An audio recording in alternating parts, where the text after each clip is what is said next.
This episode of Food Psych is brought to you by my online course, Intuitive Eating Fundamentals. If you're ready to break free from diet culture and see what life beyond dieting looks like for you, join the course and become part of a wonderful community of people who are on the same journey to freedom with food and peace with their bodies. Learn more and sign up at christyharrison.com/course. That's christyharrison.com/course. We're also brought to you today by LaFleur, a women's workwear brand that offers luxurious clothing and personal styling in both straight sizes and plus sizes. Just fill out a quick online survey and one of their discerning stylists will send you a bento box of wardrobe staples handpicked just for you. It's totally free to try, so grab your own bento today at mmbento.com. That's MMBENTO.com. Use the code PSYCH, P-S-Y-C-H, at checkout and LaFleur will donate 10% of profits to global giving. Welcome to Food Psych, a podcast about intuitive eating, health at every size, and body liberation. I'm your host, Christy Harrison, and I'm an anti-diet registered dietitian and certified intuitive eating counselor, offering online courses and programs to help people all over the world make peace with food. Join me here every week as I talk with interesting people from all walks of life about their relationships with food and their bodies. I remember I was teething, little gums bleeding. Cried every evening, it was all about eating. When I became a teen, it was all about beefing. Now I'm ready for the world, trying to sink my teeth in, stacking it. Hey there, welcome to episode 137 of Food Psych. I'm your host, Christy Harrison, and I want to wish you a happy new year because this is coming out on New Year's Day. I can't believe it's already 2018 because that means this is coming up on 5 years that I've been doing this podcast, which just completely blows my mind. And I also know what a tricky time of year this is for anyone who's struggling to break free from diet culture and recover from disordered eating, because this is when diet culture is in full effect, right? January is like a giant maddening parade for diet culture in all its different forms and all its different guises, you know, from the official diets and weight loss programs to the diets that say they're not diets, right? Like detoxes and cleanses and clean eating and Whole30 and the keto diet, which has diet in the name actually, but somehow is positioning itself as not a diet, which figure that out. So, you know, there's all this stuff that's masquerading as not a diet. And I'm really happy to be coming at you with a new episode today to help reinforce your anti-diet stance and get you really fired up for a new year of breaking free from diet culture. Today, I'm talking with Evette Dionne, a senior editor at Bitch Media who writes about issues of size and fat acceptance, race, gender, and pop culture for various publications.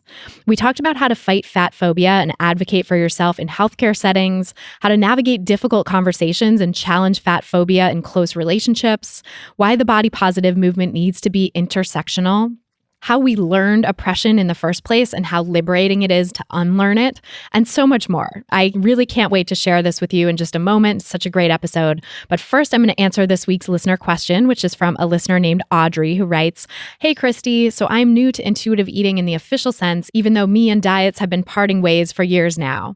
My heart always knew that this was a thing, so finding the book Intuitive Eating and then finding your podcast have been almost of divine origin. Even though I'm 100% on board with eating intuitively, I've been finding myself getting offended by my very diet-driven friends. Not only that, I get so fired up when I read or hear other friends congratulating weight loss of those diet-driven friends. I don't want to break up with my friends, but I have some friends and family members who cannot seem to talk about anything else. How do I help support them as people without okaying their diet behavior? Because I feel like they are looking for acceptance for losing weight. And furthermore, how can I successfully help them see that diets are the devil when they are getting praise left and right by others?" So thanks, Audrey, for that great question. And before I answer, just my standard disclaimer that these answers are for informational and educational purposes only and aren't a substitute for individual medical or mental health advice. Yeah, so I thought this would be a good time to answer this question because with that maddening parade of diet culture that I was just talking about, this issue will probably be coming up for all of us in various ways pretty soon. So the first thing I'll say, though, is that it's really great that you're in this place of being able to observe and be annoyed by diet talk, because that means that you've reached a point in your anti-diet journey where it's not triggering anymore to hear that stuff. It's just annoying. And that's a huge step, right? So to get to a place where you're upset upset and annoyed by that stuff rather than just feeling like, oh yeah, I got to get on board with that. Oh, maybe I should try that diet, rather than just getting pulled along with what they're saying and getting pulled into their diet-driven rhetoric. You're actually able to stay outside of it and observe and have feelings that come up, feelings of anger towards them and annoyance towards them when the diet talk happens.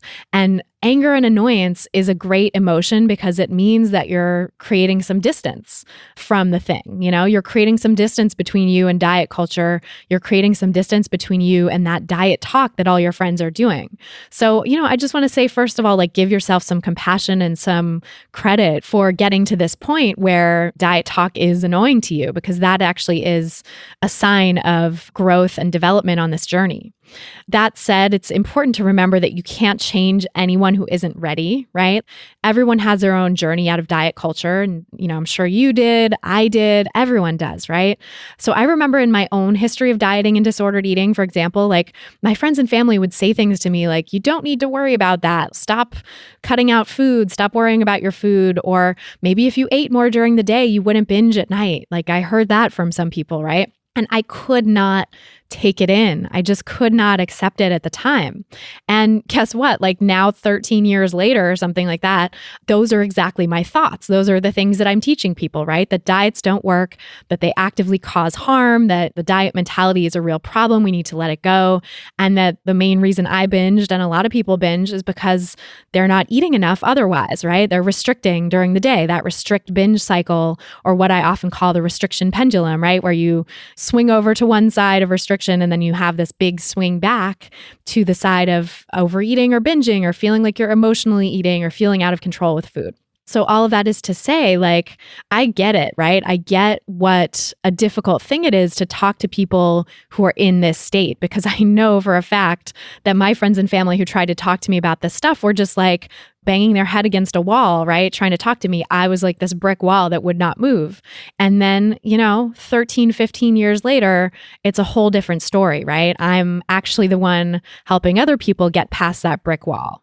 But, it took me years to come around to this place and I had to be ready. So that's the point here, is like, people have to be ready. They're not going to be able to make big changes until they're ready. And sometimes you have to sort of sit with that and sit with the discomfort of that, of like just doing what you can and letting them have their journey. But, you can plant seeds along the way, right? And those seeds might germinate along the way, right? They might take root down the line and help people actually recover and challenge diet culture, or start to like put a crack in the facade of their diet mentality, when the little seed starts to sprout up through the sidewalk, right? It's like, you never know when that seed is going to sprout and when someone else's anti-diet journey is going to begin. And so planting those little seeds along the way can be really, really helpful. So if you want to help support them as people without okaying their diet behavior, like you said, and without praising them for losing weight, one way of planting a seed is to give them compliments and reinforcement about things that have nothing to do with the size of their body, and that help them remember that they are more than their size, right? That plant this idea that body size isn't everything, weight loss isn't everything. So you can say things like, no matter what size you are, I love you and I think you're amazing, right? Like things that just take the focus off of their weight, even if they just said something about their weight and their diet, right? So kind of deflecting it, moving the conversation in this other direction. Or, if you want to be less earnest about it, right? Like you could say something funny that makes the same point. Like, no matter what size your body is, I can always count on you to spill drinks on me when we're out together, which is something a friend of mine says to me, minus the body size part. But, I somehow always end up spilling on her when we're out and having a drink. So, whatever it is, right? Whatever the sort of fun way of saying it is, or if you want to be earnest and real with a person, like whatever that is, find a way to remind them that your friendship isn't about their size and that you could really care less about that, right? That your acceptance of them is built on something deeper and more lasting than weight loss. And if the subject of New Year's resolutions comes up, I think that's a good opening too, because you could use it as an opportunity to say something like, this year, my resolution is to stop thinking and talking about diets because I find that I'm really happier when I don't. That could open a door to like, oh, why is that? What have you found? That's interesting, right? Or even if it sort of causes a person to like dig in and be like, oh, well, I find that I'm happier when I'm dieting, or I think this paleo lifestyle that's not a diet is really the way to go, whatever, right? P.S. still a diet, not a lifestyle. And anything that calls itself a lifestyle really is likely to be a diet. That's kind of a red flag at this point. But anyway, if you can say something like that, right, to sort of counter this idea that a New Year's resolution has to be about food and body transformation, and like plant the seed that actually it could also be about transforming your relationship with food, right? And then you can say something like, so if it's okay with you, I'd like to talk about something else, right? Like, how's your boyfriend? How's your career going? How's school? How's your mom doing? Whatever, like change the subject to something that is not to do with weight and food and body, right? And you can really ask them to tone down the diet talk around you in whatever way feels good to you while honoring your own boundaries. So that might look like sharing something about what you've gone through and why dieting and diet talk are harmful to you, or why you're so frustrated by them at this point in your life. Or if you don't feel like getting into that, you totally don't have to. And you could just say something like, it's my New Year's resolution not to talk about diets anymore because I find that it's really harmful to do that, and then leave it at that and be like, let's change the subject, And you might have to remind people multiple times, because oftentimes these conversations about boundaries are really difficult, right? And you gear yourself up to like say something and ask someone not to talk about their diet. And it goes well, usually, if it's someone that you're close with, it goes relatively okay. Maybe not swimmingly, but like you get through it, right? And you think that they hear you. And then the next time you see them, they're like, oh my God, I just lost X pounds on this diet or whatever, right? So it's like, did they not understand? Did they not hear me? And really what it is, I think, is that this anti-diet position is so counter to the mainstream, right? We live within diet culture. It's so normalized for people to talk about their diets, talk about body size, all of that stuff, that people aren't going to just remember sometimes, right? This is such a radical request to make of someone that sometimes you're going to have to remind them a few times and call out things that are diet talk that they might not even recognize as diet talk, So if the next time you see them, it comes up again, you could be like, hey, this is actually the kind of thing that I was talking to you about last time. Remember when I said I don't want to talk about diets? This falls under that umbrella. And so continuing to remind someone, I think, is really important with this type of conversation and with just boundaries in general. Like, it's one thing to set the boundary, and sometimes that we have to gear ourselves up so much to do that we then don't really save the energy or sort of think about even the idea of reinforcing and enforcing our boundaries down the line. So setting the boundary is one thing. Reminding someone about the boundary and reinforcing it along the way is another thing. And that's all of it is part of the process of having good boundaries. So all of that is to say, take care of yourself, set your boundaries, enforce your boundaries with your friends, and try to plant the seed that takes them away from thinking about their worth as so tied up with food and their bodies, right? Anything you can do to start like severing that connection a little bit and just showing them that, hey, there's another way. And you know what? I see your worth beyond your body size is a really powerful seed to plant. And who knows when it's going to grow? You can't control that, right? None of us can control that for another person, but we can be there to support them and plant the seeds along the way. So I hope that helps. I know this is really tricky stuff, but I think you're on the right track. And if you want to submit your own question for a chance to have it answered on the podcast, you can visit christyharrison.com/questions. That's christyharrison.com/questions to submit your question today. And then if you want a whole library of answers from me about the finer points of intuitive eating, plus the chance to ask me any question you want in an exclusive monthly Q&A podcast just for participants, you can join my online course, Intuitive Eating Fundamentals. Participants really love the Q&As, and they've told me that they really help to make things clear, and they love having that personal touch as part of the course. Another thing that participants really love is our private Facebook group, which is exclusively for participants. And it's full of such amazing people that are really supportive and there for each other on this intuitive eating journey. So it's a great way to find community and support, which, as you know, as we just talked about in this last question, can sometimes be hard in real life, right? When every one of your friends is dieting and engaging in diet talk. I'm also in the Facebook group answering questions and providing guidance, and so is my wonderful staff. So you really get a huge amount of support, from the community and individual attention from me as well in this course. If you're ready to become an intuitive eater and leave diet culture behind once and for all, you can learn more and sign up for the course at christyharrison.com/course. That's christyharrison.com/course.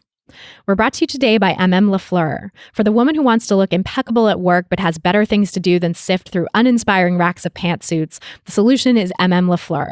They take the work out of dressing for work by offering luxurious, pragmatic clothing and personal styling in both straight sizes and plus sizes. Just fill out a quick online survey, and one of their discerning stylists will send you a bento box of wardrobe staples handpicked just for you based on your preferences and lifestyle. Once your bento arrives, you'll have 4 days to try everything on. Then keep what you like and send the rest back. You won't be charged anything up front, and you only pay for the items you keep. It's completely free to try, and even shipping is free both ways. And because it's not a subscription service, there's no commitment whatsoever. To try a bento yourself, visit mmbento.com. That's mmbento.com. And use the code PSYCH, P-S-Y-C-H, at checkout, and LaFleur will donate 10% of the profits to global giving. And now, without any further ado, let's go talk to Evette Dionne. So tell me about your relationship with food growing up. Well, I grew up in a household that had a lot of family gatherings that involved food. And so it wasn't just a holiday related thing. We spent a lot of time at the table together. So my family is really, really big on having like Sunday dinners, particularly when we all lived close to each other. And so much of my childhood was built around food.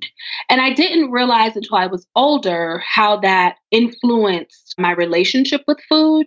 But what I knew is that because my mother had an abusive relationship with her stepmother around food, she was a lot more lenient with me. So she was not a parent who said, you have to eat everything on your plate or anything of that nature. She was very encouraging and allowed me to really have preferences around what I wanted to eat. If I didn't want to eat pancakes, she would make me something else. If I, didn't want to eat, say, steak, she would make me something else. And so that really taught me early on that I had a lot of freedom and independence in my relationship with food. That's really cool. That's kind of a unique experience for a lot of kids. Very much so. It was very unique. It wasn't until I was older that I realized how unique, but it just really created this kind of liberating experience where I didn't feel shackled to food at all. That's great. Yeah. So how did that play out as you got older then? Do you feel like it was always that sort of easy and independent, or did things start to get tricky?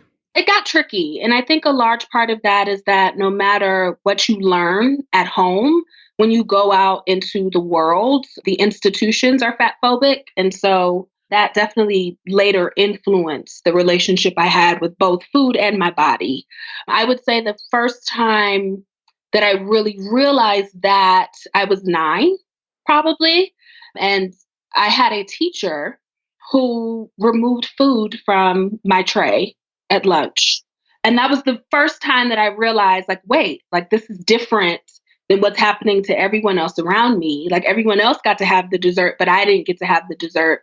And that was the first time that I had a real conversation with my parents about weight and food. God, what a shaming experience. Very much so. Yeah. And what did your parents say at that point? Well, at that point, I was having medical issues. So I was diagnosed with asthma when I was 7. And I had kind of recurring asthma attacks where I was in the hospital for upwards of a week. And so when I was 8, the doctor put me on prednisone in an effort to curb the attacks. And so I was gaining weight, but it wasn't something that I paid attention to because nobody was drawing my attention to it inside or outside of my home. And then after that experience, I realized it kind of opened my eyes a bit. And so I would go into class and realize that, hey, like other students are different sizes than I am. Or, I no longer can sit at the front of the portrait when we, take photos at school. I had to stand in the back because I was taller than everyone else. And then I got my menstrual cycle before everyone else. And I developed quicker than everyone else. And so that was the first real experience that I had to confront within myself and with my family. And to my parents' credit, they were very affirming.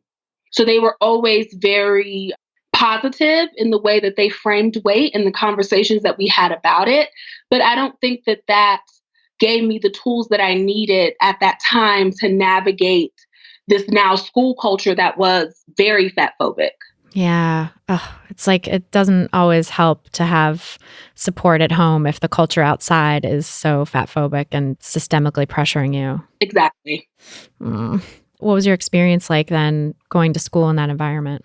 Oh, it was devastating. It was devastating. Up until that point, I was always in like gifted and talented programs. And then I found myself wanting to shrink because I didn't want to be the center of attention anymore. I didn't want to be called out or called on in class. I didn't want to be somebody that the teacher or my peers shined a light on because I felt kind of exposed. And that particularly continued as I got older because then I started being harassed by boys who were older than I was because I was so developed. Like I had large breasts and I had hips and all of these things at 9 and 10 years old.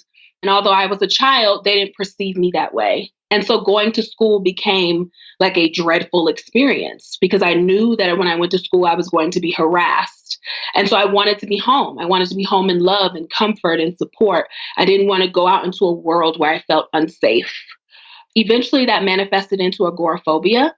So I developed a mental illness. And from the time I was 14 to 17, I basically spent every winter at home. So from, I would say, October to March, I was home, isolated, having panic attacks, couldn't leave. And all of that manifested from the harassment or was triggered by the harassment that I was experiencing at school.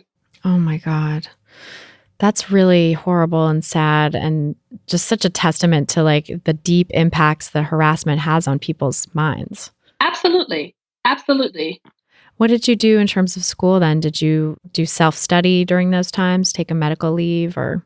So I was very fortunate that I had teachers and counselors at school who understood. And so although I missed large bulks of time, they were always very welcoming to me and allowing me to try to catch up. But by the time I got to 11th grade, there was just no way. There was no way to get caught up on all of the knowledge and the work that I missed. So first I went to alternative school and I realized that I didn't really want to be there because I felt like I just had too much free time. So I went to school 4 hours a day. And then the rest of the day, I was kind of moving through the world aimlessly.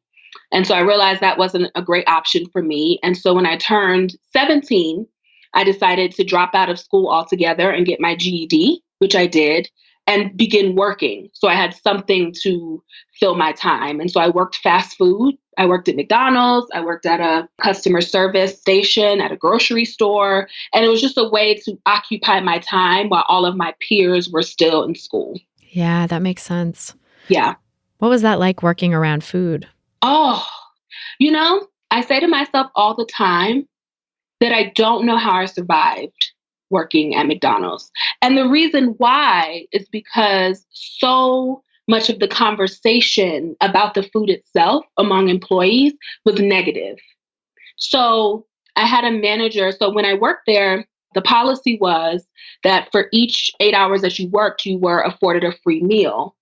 And I had a manager who would try to pressure, particularly the women who worked there, to get specific meals.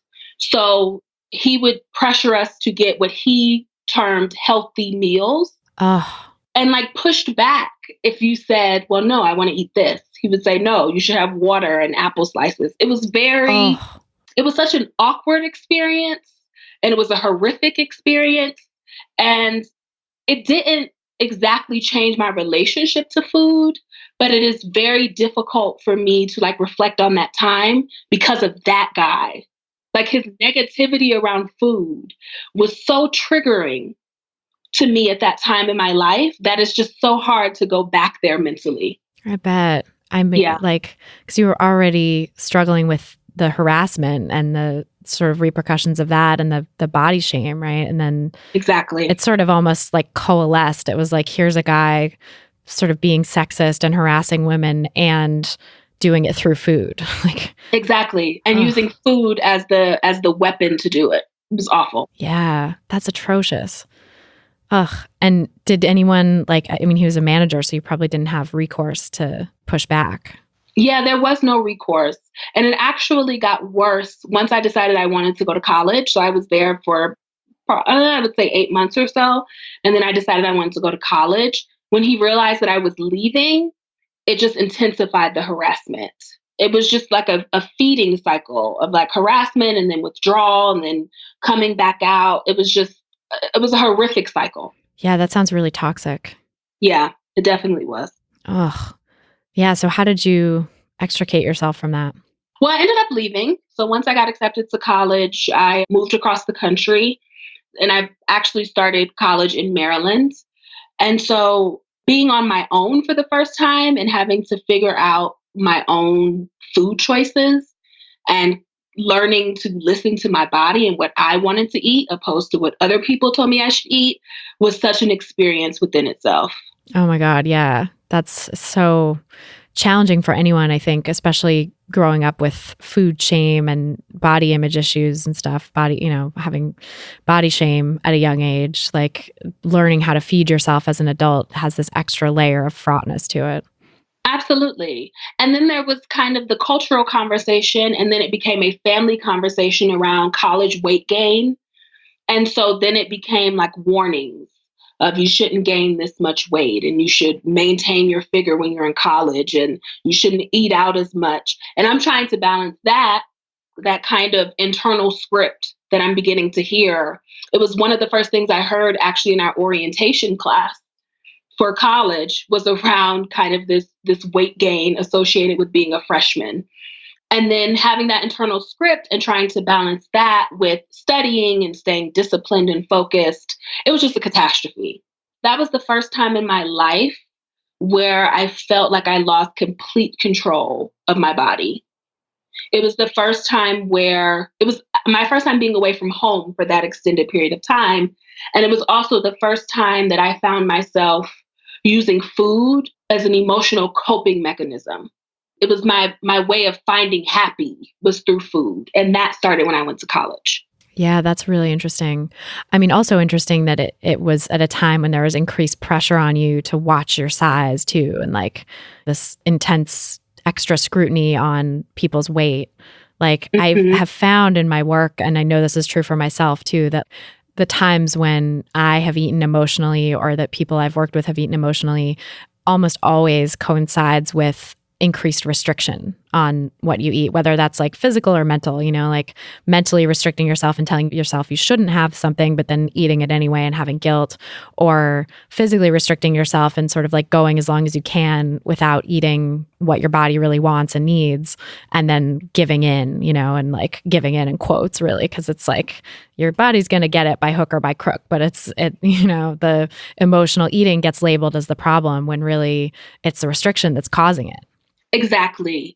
And I think so much of that, at least for me, was rooted in trying to figure out who I was. I just think early, like late teens and early 20s is such a fraught time for everyone that just the added pressure of I have to maintain my figure and I have to make sure I look like this and I'm embarrassed if I go above a certain size.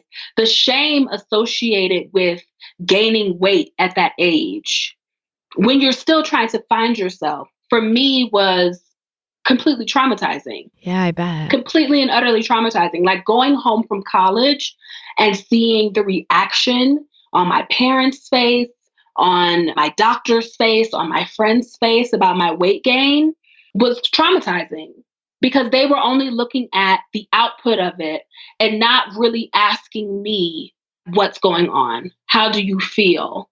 How can we help? Like, what do you need? It was more like, you're larger than when we saw you last. So you need to change that. And not at all about, well, how do you feel? And where are you at emotionally and mentally? And how can we step in to help you figure out who you are at this time in your life? Which I think happens to everyone, but that doesn't make it right. No, seriously. I mean, and it sounds like they were seeing, which is so common in our society, like seeing the weight as the problem or the weight gain as the problem, rather than seeing it as a symptom or a side effect of like what was actually going on with you. Exactly. And never really asking about the root. One of the things, Roxane Gay is one of my favorite people in the world. And one thing that she said in her book, Hunger, that really stuck with me is that people assume the why of your body. And that college experience was the first time that I experienced what she is speaking about, of people just assuming that they know the why of my body, making comments about what I eat and when I eat it. And maybe you should just stop eating that past this time of day. Ugh. That will solve the problem. No, that's not the actual problem. The actual problem is I'm lonely and I'm depressed and I'm in a transitional period of my life and I don't know where to turn, and nobody is addressing that. That's the problem. But nobody noticed that as a problem, pinpointed it, and highlighted it. Right, because we pathologize weight so much in this society that it's like that's seen as the be all end all problem, and you can't possibly have something else besides that, or that has to be the first thing that's addressed. Exactly. Oh, God. And so it sounds like your family too, like while they were supportive of you growing up and they were supportive when you gained weight younger, there was a threshold or there was like a certain size at which it became not okay in their eyes. Exactly. There was a size that was acceptable and a size that was past it. And they saw me as past that point of having an acceptable size. And since then, and I have gone on weight journeys up and down the scale. Since then, it has always been this kind of constant conversation around weight gain and weight loss and being accepted at a certain size and being not accepted at a certain size. And it's something that when I notice it happening to me, I know that it's a systemic problem. That when I take up or I'm perceived as taking up less space in the world, there's a larger respect there. There's an admiration there. There's praise there and celebration. But the moment I break whatever that perceived threshold is, there's now something wrong that needs to be fixed. And that for me, as someone, I now have nieces and just people in my life that I mentor, watching them trying to navigate a world that's like that just allows me to reflect so much on my own journey and try to give them kind of tips and tools along the way. So they, for me, and what I hoped at that age I could have was an ability to retain my dignity. No matter like what size I am or how much I weigh, that I'm able to retain my dignity. Yeah. Yeah, I mean, I think that's such an important piece of it, having some dignity and respect for yourself and respect for your body, Yes. No matter what's happening with it, because the world isn't showing you that respect, right? It's not giving you that dignity. Exactly. And so it has to come internally, and it's so hard to find kind of that space for freedom when there are so many just competing voices and factions, not only in my family, but in the world, that are telling me that I have to be this way to be celebrated and accepted. Right. Absolutely. Did you ever find, you said doctors were also giving you crap about your weight gain. Like, did you have doctors telling you to lose weight and putting you on diets and things like that? Oh, my whole life.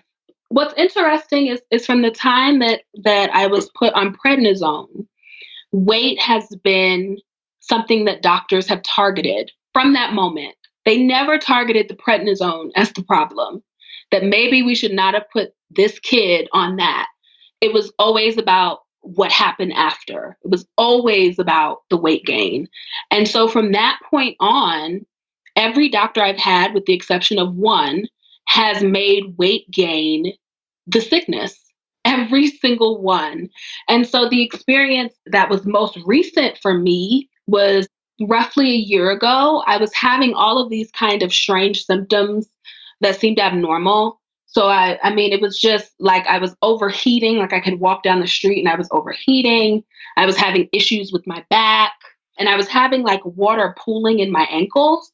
But I'd also just moved. So I'd moved from Denver to New York from like a really dry climate to a really humid climate. And so I attributed all of that to the move.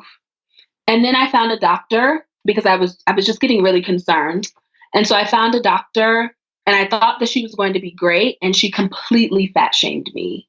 So she like took all of my vitals and weighed me and asked me all of my family history in terms of illnesses and disease.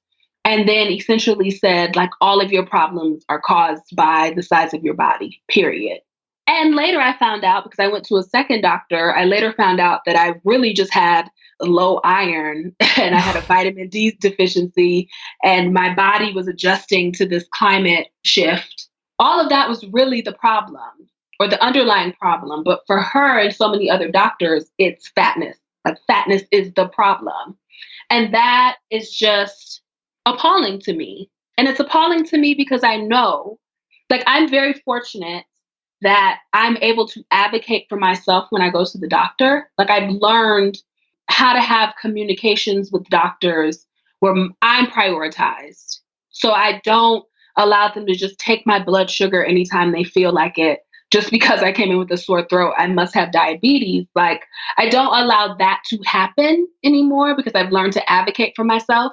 But I know so many other larger people who haven't learned that tool yet. And so they dread going to the doctor. And I recently read a study that said that larger people are more likely to develop cervical cancer and for it to be caught at a later stage because they dread going to the doctor so much because they don't want to be fat shamed. Like, it's literally costing people their lives. And if that is the case, then that means to me that medicine as an institution needs to shift to be less fat phobic. And I don't know how to make that happen. I don't know what has to happen when people are going through medical school to make that happen. But I just think that it has to in order for all people to get access to the right medical care, because every problem is not a weight-related problem. Oh, amen. That's so well said. And I think that's so perfectly put, this idea that we need to like intervene when people are going through medical school, because I think that is where, I mean, obviously everyone grows up in a fat phobic society. We're all steeped in diet culture from birth, basically. So it's hard to escape it completely. But I think medical school is where a lot of that gets sort of codified, and especially medical school or the later stages of like residency and internships and stuff like that too, working in hospitals and having to follow the protocols of a particular hospital. And I think most hospitals now have requirements that you talk to people in larger bodies about their weight every visit, and you take their weight every visit, and you know, like all of these things that further increase weight stigma and fat shaming and are seen somehow as like helping correct the problem, quote unquote, exactly, of weight, but it's completely backwards. And there is now so much research on weight stigma and the negative effects of weight stigma. Like there's tons and tons of research now showing that, like you said, people will delay going to the doctor and therefore end up with worse health outcomes because of that. Absolutely. And stigma puts a lot of stress on the body as well. And that increases the risk of diseases like heart disease and diabetes and things that get blamed on weight itself. So there's all this research showing that stuff is happening. And yet the interventions that are happening in medicine are just ramping up the degree of fat phobia. It's like they're just getting worse and worse. Exactly. And it's so difficult to find a doctor who isn't rooted in that, who doesn't see it through that lens. The only doctor I've ever had was a pediatrician. And then she retired, and I was still going to her office till I was 21 because I didn't want to go to another doctor. And she was finally like, yeah, you have to go. But that's the case, that every doctor practically since then has made everything about weight. No matter what it is always related to weight. And it could be everything from a sore throat to me overheating. It has to be weight. Yeah, which is so unfortunate because it doesn't get at the root of the actual problem. Like, exactly. You can be the same size and have a sore throat or not a sore throat. You can be the same size and like be regulating your temperature just fine or be overheating. And like, that's the symptom they should be looking at is like, okay, what changed? Like, why is this happening? Not, well, it's got to be your weight. Exactly. And I don't know what has to happen for that shift, but it has to happen and needs to happen soon. Yeah, it absolutely does. I mean, when I talk to people on the podcast, I know that there's a lot of physicians and other medical providers listening. So I find like having these conversations is helpful because I've definitely had doctors come up to me and be like, I'm learning so much from your podcast and I want to be better. I want to not do weight stigmatizing things. Like, how do I learn? And so that's huge, like having doctors who want to do better and who get it. Because I think most doctors go into the profession because they want to help people.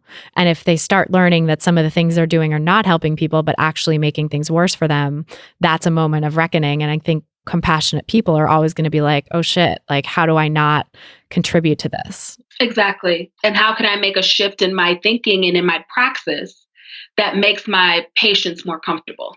Exactly. Yeah. So I think Health at Every Size is a great model for that, like for people to shift into that gear so that they're looking at the whole person and what's going on for them, not at weight. Like weight is not an indicator of anything. And we can just put that aside. But say in cases of chronic kidney disease or pregnancy or something like that, weight might be a necessary measure to take, but it's not about, oh, your weight's too high, what's wrong? It's like, oh, there's this shift in your weight from this time to the last, and you have chronic kidney disease, you might be going into congestive heart failure. Like, let's figure that out, or something like that. Where health is the priority. Yeah, where weight is not the priority. It's health. And so what have you found in terms of advocating for yourself at the doctor that's effective? I have a few tips, and it depends on the doctor, but all of the doctors that I have incorporated these tips with have been receptive to them. So the very first thing is that ordinarily I refuse to be weighed. And a large part of that is that I found that depending on whatever the number is on that scale would trigger how I move through the world after that. And I would start doing restricting and all of these different things that were not healthy, but that was based on the number on the scale. So I often request that I'm not weighed. And usually, depending on what I'm there for, doctors are receptive to that.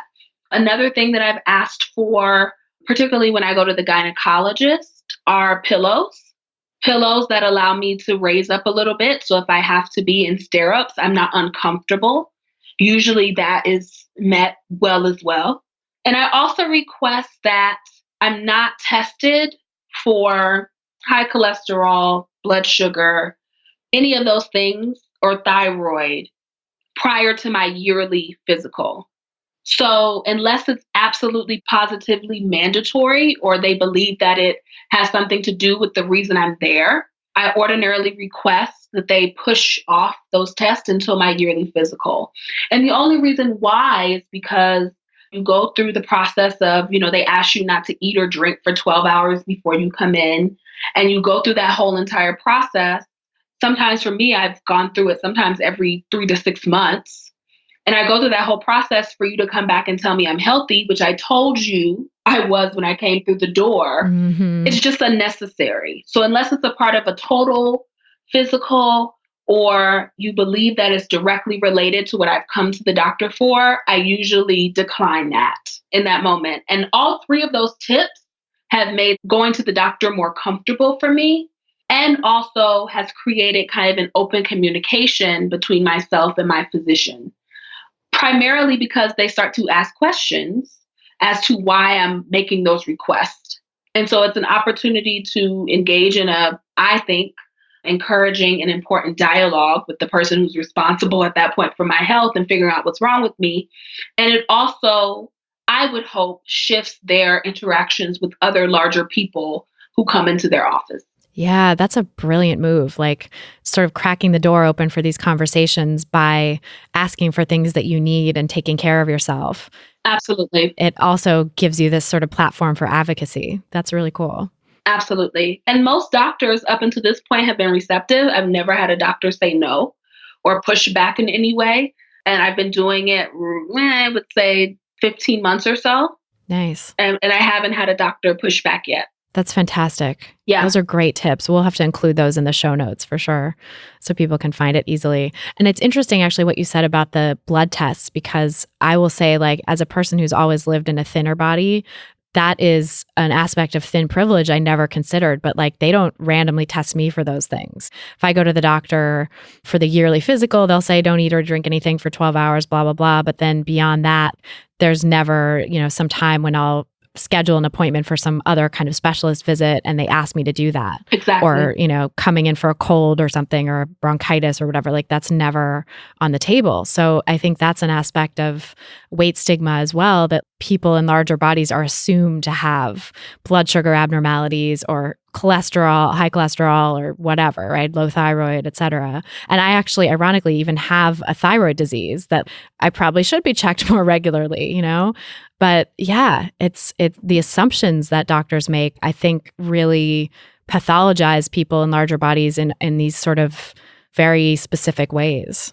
That's exactly it. It's the assumption that you must have these illnesses because you live in a larger body. And I think that assumption is dangerous because, again, it keeps so many people from coming to the doctor for things that are actually wrong with their bodies, that may or may not have anything to do with their weight, that they will procrastinate on going to the doctor for things that they really need. If fat shaming gets in the way of that, of people getting the actual help that they need, then I'm for medicine as an institution getting rid of fat shaming and figuring out ways to work through it and unlearn it.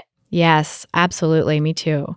Because I think it's not, there's so much research also on like how self-care behaviors and prioritizing taking care of yourself, your well-being in various ways doesn't happen through shame. Shame is not an effective tool for motivating people. Self-compassion is an effective tool, and compassion from providers is an effective tool for doing that. So to be able to deliver compassionate care that doesn't stigmatize people, I have a hunch has a much better outcome rate. And in fact, there is research on that too, like health at every size interventions compared to the traditional weight interventions. People had better health outcomes and better adherence to the interventions over time because it's a more sustainable way to be. And it actually helps their well-being as well. And there's more of a reception to that. I know for me personally, if someone wants to have a conversation with me about weight, I am always more receptive to having that conversation based on their approach to it. And so if it's rooted in kind of compassion and I want to understand opposed to judgment and condemning someone for the size of their body, if that is the case, then that completely shifts my willingness to have the conversation and to be open to what the other person has to say. Yeah, absolutely. That's so important too, is like people are going to respond better to compassion than they are to shaming, always. Every time. Every time. Yeah. That's so fascinating. So I'm curious how your experience as like a feminist writer and editor plays into all this, because there's definitely, it sounds like you've had a history of oppression at the hands of patriarchy, right? And that Yes. experience of harassment that so many of us have gone through is really patriarchy and oppression. And then these experiences of fat shaming as well. And so how have those sort of intersected, like your feminism and your body acceptance? And you also write a lot about race too. So your ethnic acceptance and identity as well. I think that one cannot be divorced from the other. I don't think it's possible to be body positive without considering and grappling with racism and sexism and all of these different institutions, because fat phobia is embedded in all of them. So much of, particularly I'm thinking about racism and the intersection of racism and sexism for me as I'm a cisgender Black woman, so much of that is rooted in kind of this imagery of Black women through like this prism of, if you are fat, Black, and a woman, ordinarily the image of you is the mammy, of like the very nurturing person who gives up everything and gets nothing in return. And so in order for me to dismantle that, I can't just dismantle the race part of it. I also have to look at the size component and the gender component of it. And so I think so often there's this attempt to divorce feminism from body positivity and vice versa. I don't think that's possible. I just don't. Because no one that I know is moving through the world in a larger body without factoring those other things. There are larger people who also have disabilities. There are larger people who are also trans. There are larger people who are also Latinx. You have to be able to look across the intersection of those identities to figure out what the root of the oppression is and get to it. And I think so often, and it's very interesting because I'm actually processing this outside of this conversation for something that I'm writing right now. I think so much of body positivity in particular, the failure of it for me is that it doesn't address so many things outside of size. I do think that size, because body positivity to me is a tenet of fat acceptance, so much of it is rooted in size. But I think the failure of it is that we don't often talk about all of the other intersections of identity. It's very rare that body positivity is having conversations about trans bodies and disabled or people with disabilities or a disabled body.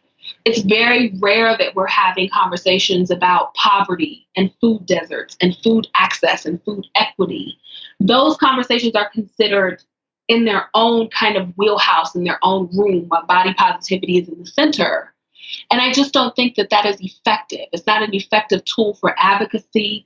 It's not an effective way of reaching people. It's not an effective way of theorizing what fat acceptance can be. It's not a great way of envisioning a new world for fat people, because the image of body positivity does not encompass all of these different identities. And so a lot of the work that I find myself doing now is trying to make those connections more explicit and more centered and forward so that people understand that body positivity cannot be divorced from all of this other oppression. It is all a part of a matrix. And if we want to address body positivity, we have to address all of these other oppressions too. So important. Yes.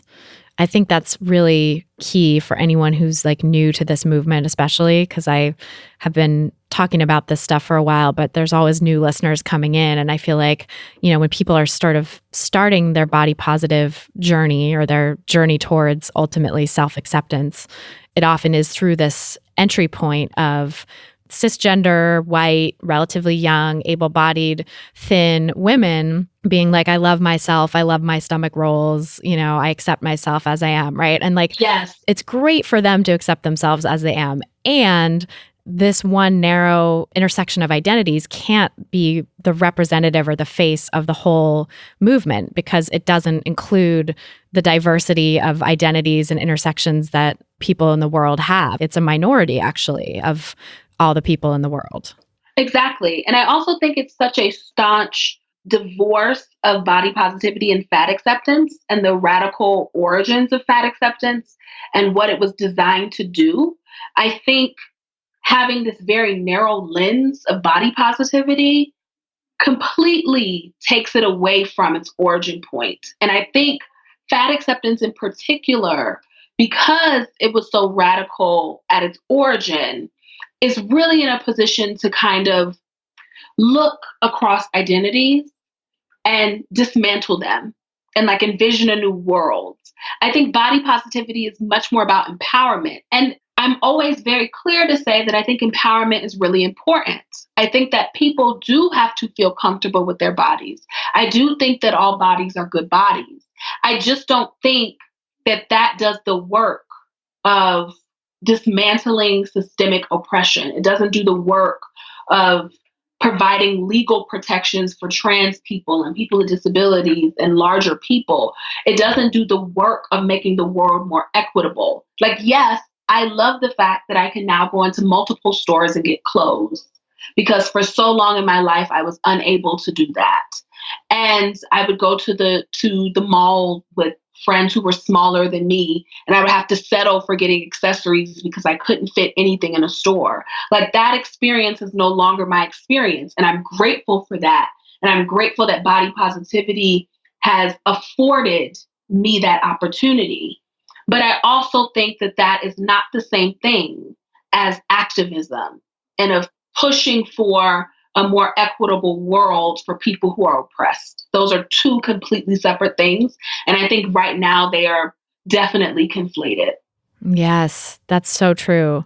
Because I think, yeah, empowerment is at the individual level, right? That's for people like where individuals can start to feel comfortable in their own skin. And that's important and great, but it doesn't end there. And I just was reading this metaphor. I'm reading Braving the Wilderness by Brene Brown, which is like really great so far. But I mean, I will give the caveat that Brene Brown has a little bit of internalized fat phobia that's sort of peppered throughout some of her books, even though she's an amazing self-acceptance advocate. She's also human and within diet culture, and she obviously has struggled with it herself. But she had this metaphor of like, we're not going to stop. She was talking about the political divides in this country right now and the sort of entrenched oppressive forces on one side in particular, but the sort of divide that's happening and opening up between two sides in this country, and how we're not going to heal that divide. We're not going to create an accepting society for all people if we can't sort of find the root of it and go to the heart and go to the pain where that starts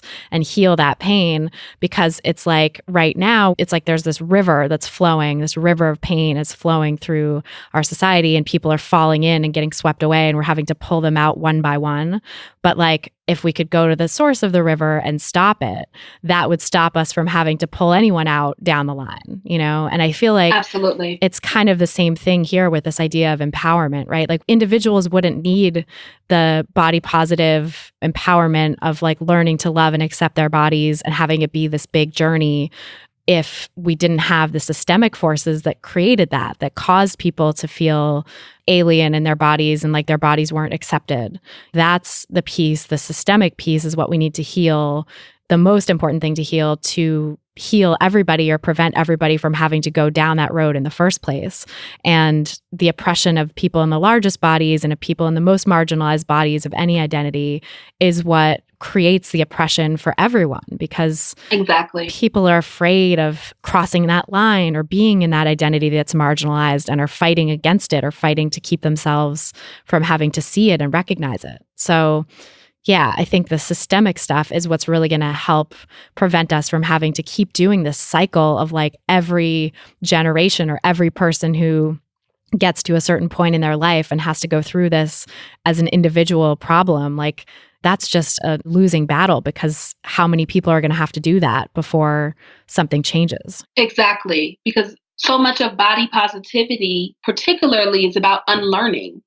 It's really not about envisioning. It's really about unlearning what you've been taught about who you are and how you should feel about yourself. And I completely agree that if we dismantle the system itself, there'll be no need for that, because everyone can come into an understanding of their body without this kind of institutionalized fat phobia and institutionalized admiration for able bodies and institutionalized transphobia. Like if we dismantle those things, then people can come into their own without that kind of internal and external now script. Mm-hmm. Yeah, because there wouldn't be the learning that they then have to unlearn. Exactly. Yeah. Exactly. Yeah. So I think that's really important to think about body positivity as just a small sliver of what actually needs to happen, sort of an entry point into it. I mean, I definitely think it's a place that a lot of people start, but it's not a place that we should end. Exactly. Yeah. We need to keep moving. And so how has your work as a feminist writer and a really intersectional feminist writer influenced your own relationship with your body? How has participating in this movement changed how you relate to food, relate to your body, relate to your size? It has changed everything for me. I think had I had the resources and the tools that I have now in terms of just literature, I believe that there is now a canon of kind of fat studies and body acceptance literature. Had I had that as a child and as a teenager, my entire life would be different, because I wouldn't be in this constant state of unlearning. And so I think for me, the fruit of that tree is the way that I interact with my nieces, particularly who are 5 and 7, and the ways that we have conversations about their bodies and about their relationship to their bodies is directly influenced by my work as a feminist writer and editor and critic.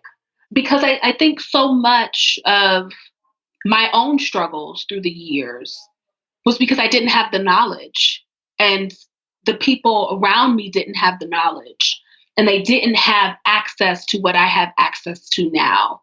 And so I think my biggest work, outside of what like I put down on paper, my biggest work is giving my nieces new scripts and new visions of their bodies and a new way of moving through the world. That to me is my life's work, is giving the next generation the tools that they need to envision something different for themselves. And I think at this point in my writing and editing career, it really is a matter of like cultivating new voices and new thinkers and pushing them to further understand fat acceptance. Because so much of it is what I found, and this is for any movement, feminism included, is that so much of it is about challenging the people who you love, who thought that they were giving you something beneficial through their behavior and their words, who weren't intent on hurting you, but were simply repeating scripts that they'd heard and that their parents had heard and their parents had heard.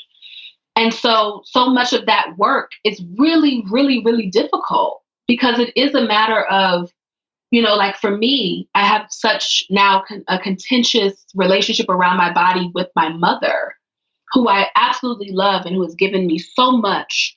But now our relationship is really predicated around me challenging her to evolve her thinking around body and around equality and around feminism and around like sexual assault and rape and all of these different things. Like challenging her to evolve her thinking is one of the most difficult things I've ever done in my life because of everything that she's given me and because of how close we are, like pushing her to divorce herself from the beliefs she's had now for 40 plus years is really hard. It's really, really hard work. And I think so many people don't do that work because it is so difficult. And so I feel like my role as a writer and an editor and sometimes a speaker is to help people get to that point where it's less challenging. I actually, a few weeks ago, I gave a talk around body positivity at a university. And a lot of the questions were around, well, how do I have these conversations with, the people who are closest to me?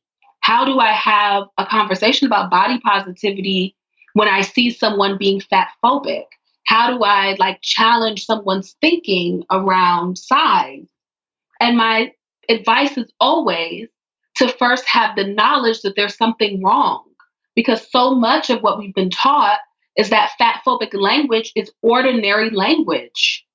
It's violent once you know that it's violent, but so much of it is just things that you say without really thinking about it. They're kind of like haphazard ideas that you just throw out at someone without thinking about the consequence of it or the damage that it causes, because people don't have the knowledge to know that. Mm-hmm. So once you have the knowledge and you are in a position to challenge that thinking and that behavior, then you become less of a bystander and more of a person who intervenes when you see someone being fat phobic or you see someone discriminating against somebody. But you can't do that until you have the knowledge. And so my work is getting people to that point where they're comfortable challenging fat phobia among their friend group, in their families, and then on a bigger systemic level. That's so important, that idea of challenging it in those close relationships. Yes. That's where real change can happen. And that's also where real pain can happen, because being in a situation with friends where someone says something triggering and suddenly you're ruminating about food in your body again, or, a parent is implanting dangerous ideas about weight in their child's mind. Those are the situations that really affect us and shape us and could have the potential to, be so different and so healing and beneficial if we can transform them. But that's also so hard, right? Like to talk to people that you're close with about this stuff is almost harder in some ways. I mean, to me, as someone who speaks and writes publicly, also like talking to strangers is much easier usually than talking to the close people in my life, because there are those ties and those that idea of like, yeah, this person has given me so much. I'm so grateful to them for everything, for being a part of my life in this way. And yet there's things that they're saying and doing that are really problematic. And how can I reconcile that? Yes. And how can you do it in a way that retains the relationship? Because I think like now I'm at a point in my life where I'm very conscious of creating relationship with people or being in relationship with friends and family members and partners and all of those things. And I get to make that choice because I have the consciousness around, well, is this person triggering to me or not? Does this person have ideas that mirror mine, or do they have oppressive behaviors? Getting to choose to be in relationship with people is very difficult when you have such close relationships already. Perfect example is myself and my mother again, that she and I have been in relationship for 28 years, and now I'm shifting what that looks like. That is really scary terrain to be in and to stand on, is to try to shift a relationship when you're already in it. It's much easier to do it when you're building with someone and you're trying to find the footing to be in relationship with someone. It's very difficult when you've been in relationship for so long to now say, hey, I want to have a conversation about what you said about my body. Or, hey, when you say that to me, it hurts me. Right. Particularly when you've allowed it to go on for so long because you didn't know any different. Now, when you're challenging it, it does create kind of this friction between yourself and the other person. And when people get to that point, I found where there's like this friction and this kind of feeling of discomfort, that's usually where they stop and they retreat. I am trying to get to a point where I have the courage to continue to push forward in hopes of changing the way that person thinks and the way that they speak and their behavior. That's such a powerful place to be, and also so uncomfortable. Yeah, very uncomfortable.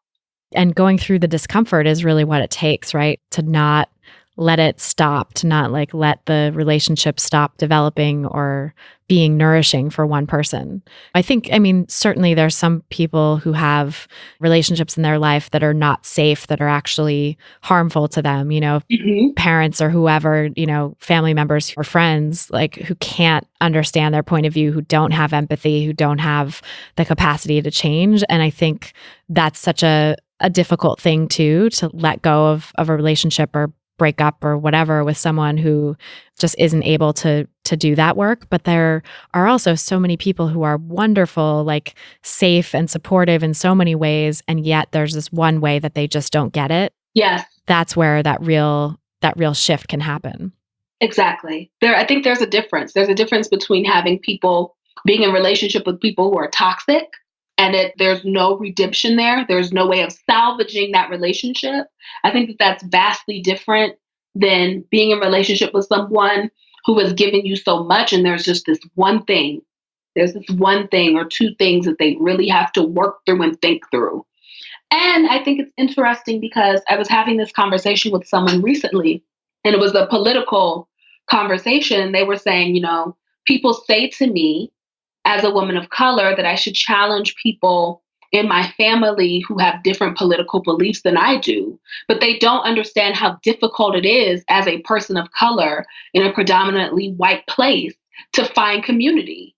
And so sometimes it is a matter of trying to calculate the harm versus the outcome of, if I completely disown everyone in my family, in my immediate family, in my all-white town, because we have different political beliefs, then I have no village. I have no one to rely on. I have no community. Is it worth that? And that's something that all people have to weigh for themselves.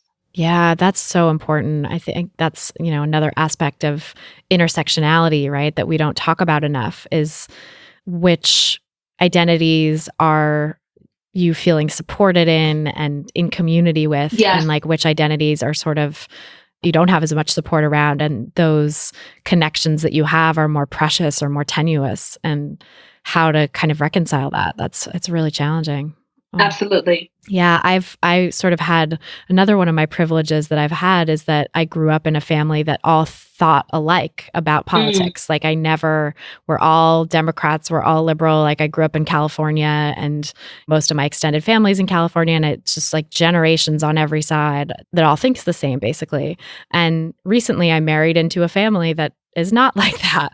Wow. Yeah. And so I love them and want a relationship with them. And there's also this challenge of like, shit, I don't feel very well equipped to talk to people who are that different from me politically at such a charged time in our history, and how to navigate that. And so that's been really interesting, but it also brings up this thing of like wanting to have a relationship, wanting to be in connection with people, and how can I navigate that in a way that preserves and grows the relationship, but also gets my needs met and gets my ideas across in a way that maybe I can have some influence. Yeah, but it's difficult.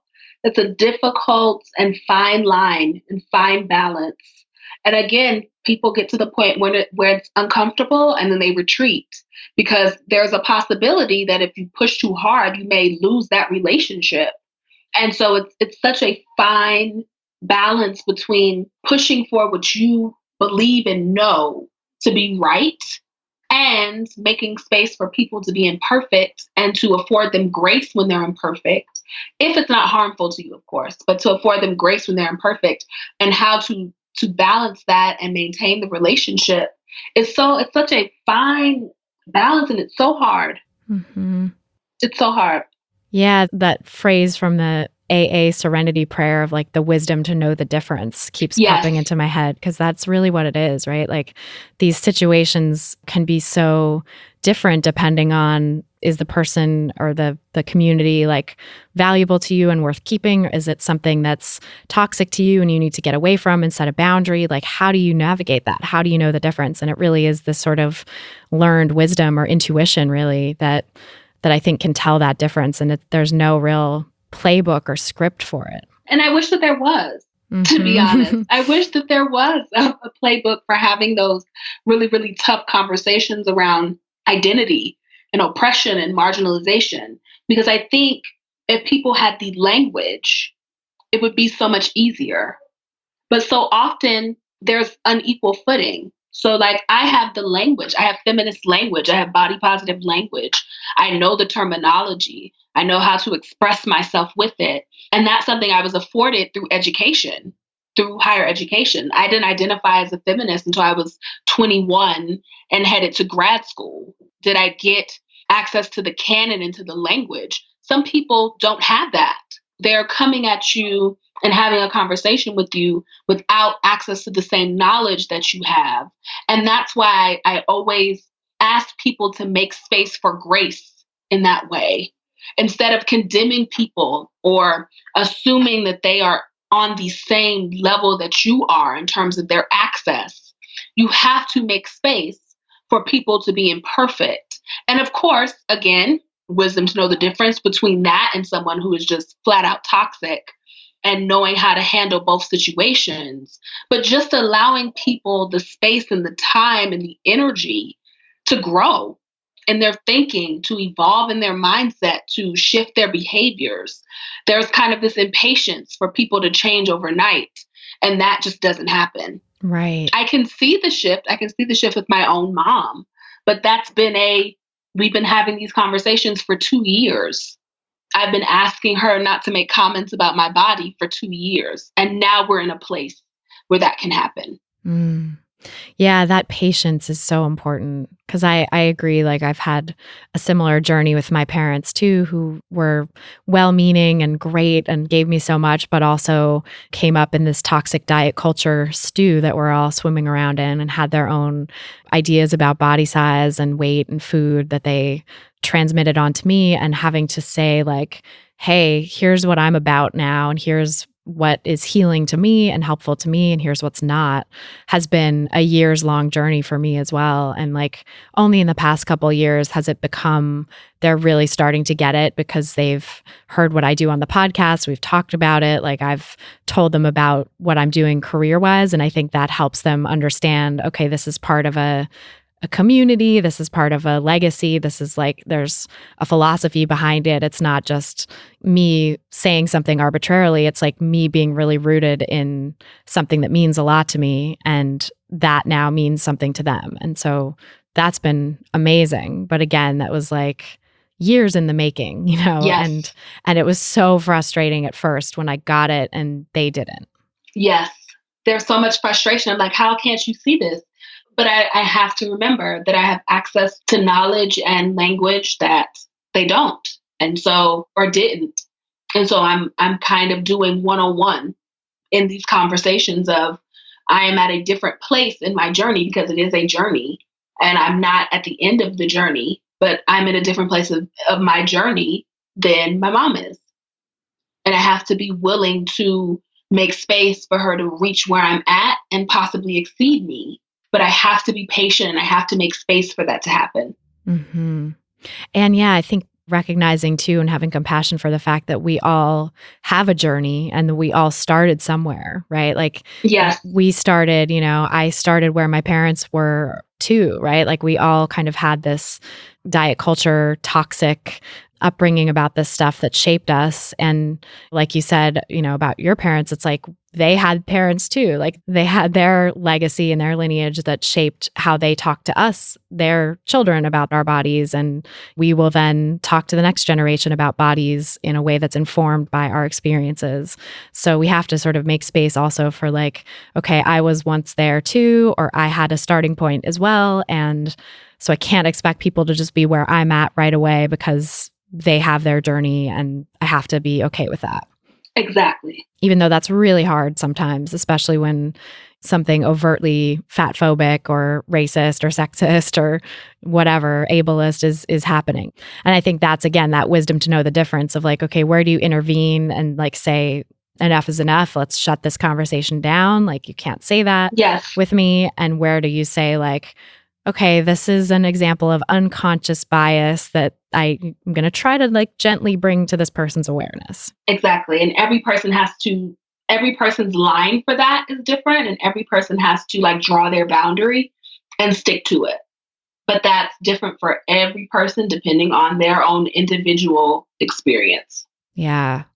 That's so important, I think, too, in these discussions around all of this political stuff, because it's so charged and it's so important. And it really is like fatphobia really is killing people. And so is racism, and so is sexism, and so is transphobia. Like all of these forms of bias are literally killing people.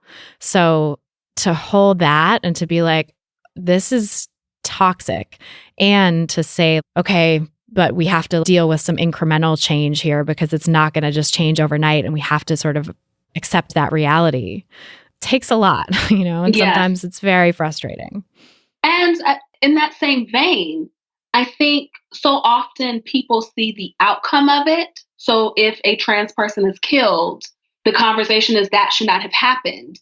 But there isn't kind of this connection between the language we use around trans people and that violence, or the language we use in our workplaces about women and harassment. Like there isn't this, for whatever the reason, it's as if they exist in two separate worlds. Like, you know, women at work should not be harassed, sure. But in my own personal life, I talk about women in a derogatory and sexist way. There isn't this mental connection between that and the harassment.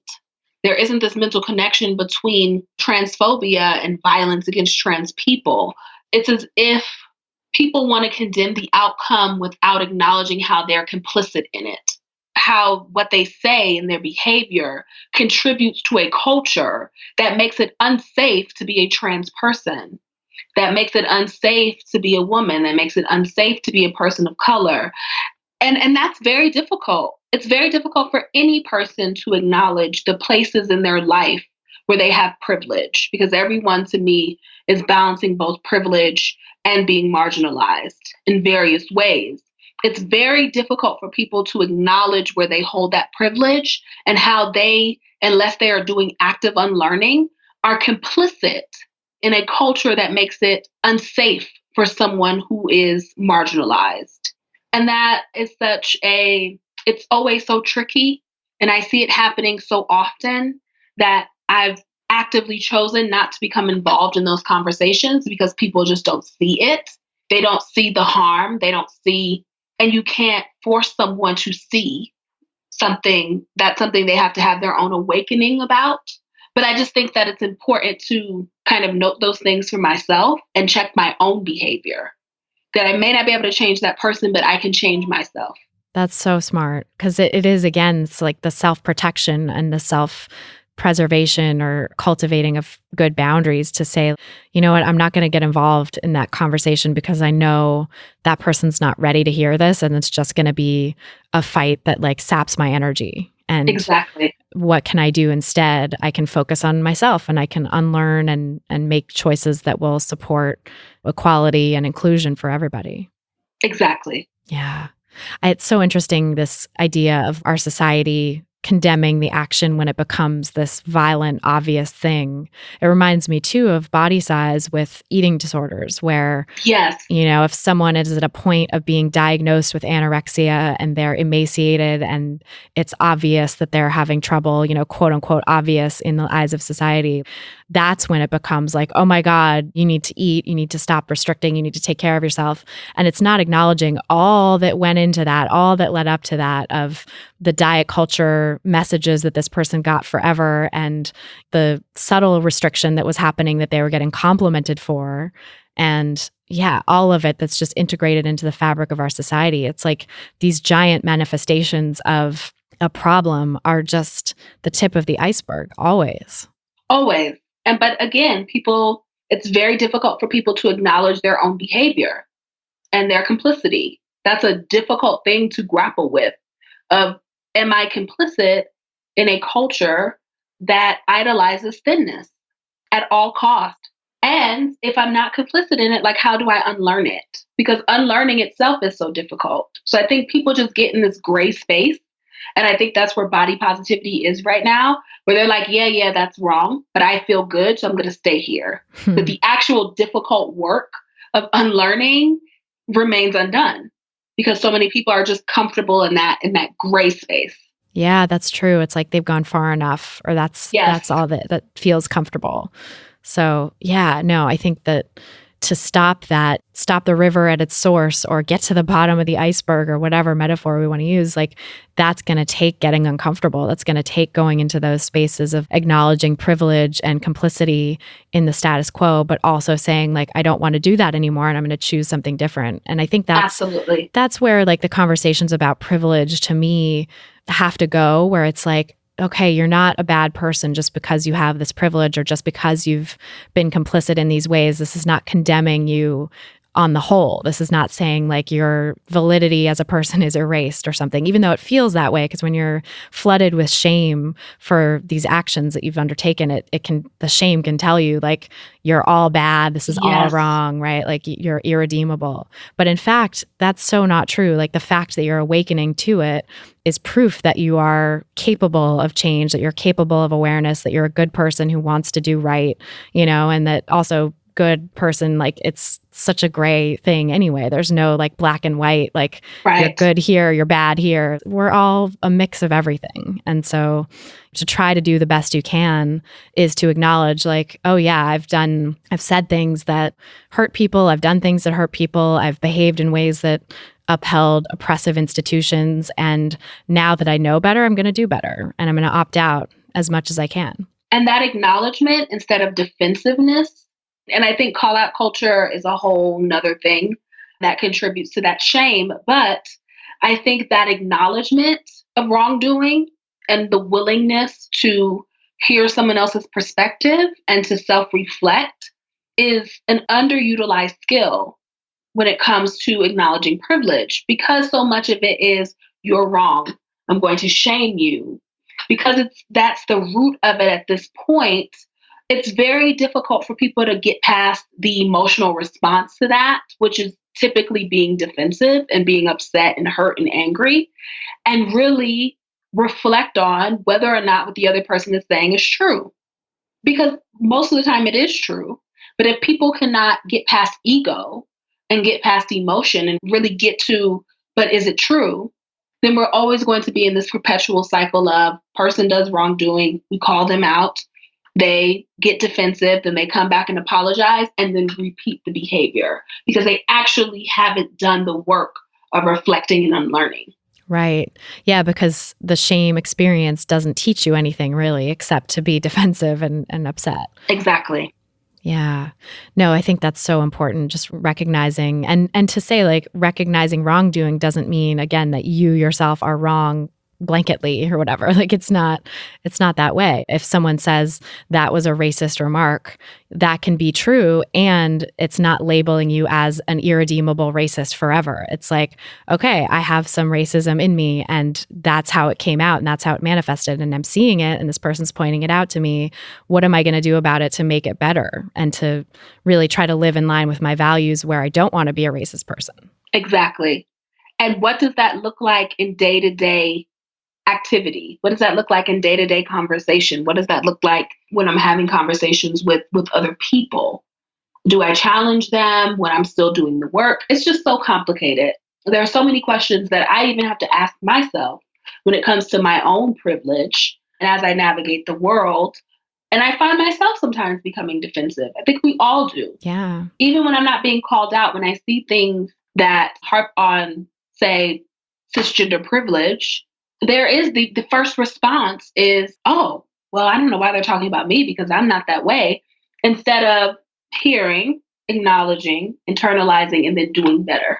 Yeah, no, totally. Defensiveness, I think, is such a natural response to that. And if we can just kind of take a pause and like get underneath it, that's where the work can happen. But it's really great to hear you say that you still experience those things too, because I think there's this perception sometimes of like people who are activists and writers and in these roles of educating the public about this stuff and about oppression and inclusion that they're perfect and they've got it all figured out. And it's like, no, actually, I wish. We're all learning and unlearning, right? All the time. It's an ongoing journey forever and ever and ever. Yeah. Well, I think that's a wonderful note to end on because I think it's actually very positive to know that like it is an ongoing journey and that's okay. You know, we all have our journeys. Absolutely. Yeah. So tell us where people can find you and learn more about your work. Sure. So across all platforms, I'm Free Black Girl on social media platforms. I'm also an editor at Bitch Media, bitchmedia.org, which all of the work that I'm doing around editing and writing is mostly there. And if you want to look at my archives, my website is EvetteDionne.com. Awesome. Yeah, we'll link to all of that in the show notes too. And I got to say, Bitch Media has been like such a pivotal thing for me since I started reading the magazine in college back in the early 2000s. So, that's awesome. It's cool. Yeah, it's really great to get to talk to you. And it's been such an instrumental part of my feminism. So, I appreciate that. Thank you so much. Yeah. Thank you so much for sharing everything you did. It was wonderful talking with you. It was wonderful talking with you too. Thank you. So that's our show. Thanks again so much to Evette Dionne for joining us on this episode, and thanks to you for listening. If you found this podcast helpful, please help us reach more people who need to hear the anti-diet message by telling your friends and family to subscribe. If they don't know how to download a podcast, you can show them how to do it. Just take their phone and go to Apple Podcasts, which is the little purple app if they have an iPhone, or download Stitcher or Overcast for them if they have a different kind of phone, and then search for Food Psych in whatever the podcast app they're using is, and hit subscribe when it comes up. It's that simple.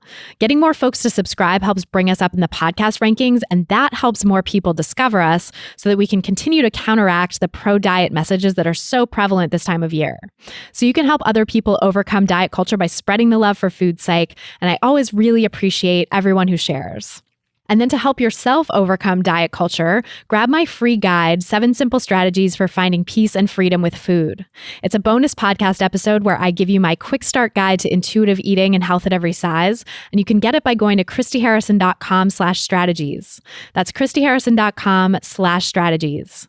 To get full show notes from this episode, including all the resources we discussed, head over to christyharrison.com/137. That's christyharrison.com/137.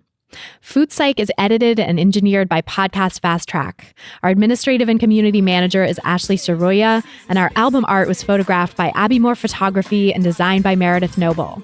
The music you're hearing behind me now is by a band called AWOL, and the track is called Food, used under the Creative Commons license. Thanks again for listening, and until next time, stay psyched. Stupid or scared, no work in the kitchen now. Who put you there in that perfect position now? Bullies want your food, and you ain't really beat. Have you ever went over your friend's house?